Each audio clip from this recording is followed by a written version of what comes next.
Good day mga kakaya. Yan, nagpa-gas tayo. Nagdala tayo ng galon ito. Nilagyan natin ng gasolina. Bumili tayo ng unleaded para sa motor natin. Pero nakabike tayo ngayon. Wala pa kasing rehistro yung bago nating motor. Baka tayo matsyempohan ng checkpoint. Mahirap na. Kaya bisikleta muna tayo, tapos lagyan tayo ng galon ito. Pwede to lagyan ng para sa gasolina, basta magdala ka lang ng galon. Nagbumili ako ng halagang 200 ngayon kasi meron na akong motor. Bumili ako ng ito, Petron Value Card. So may points to. Ito, i-register ko pa siya muna. Hindi siya libre. Mga paps, no? Meron siyang bayad 100 pesos.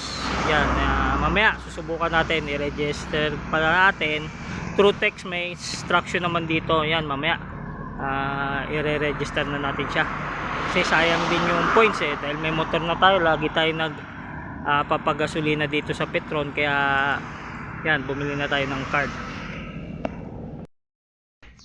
Ito mga kakaya, yung bagong motor natin. Ayan, sasalina natin siya ng gasolina, yung binili ko kanina. Ayan, nasalina na natin ng gasolina yung binili ko kanina sa Petron. Okay, ito na yung Petron Value Card. Bubuksan na natin siya. Ito na yung card niya, Petron Value Card. Okay, tingnan natin yung likod.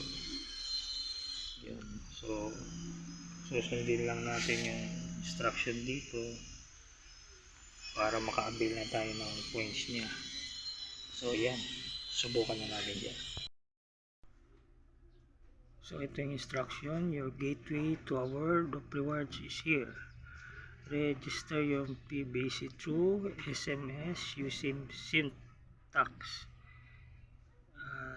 Register space 16-digit PBC number space first name, middle name, last name space birthday, month, day, year space then complete address is sent to 0919 160 13111. Register your PBC through the PBC mobile app. Yun. So mag-download pa tayo ng mobile app ng Petron. So yan, gagawin na natin siya.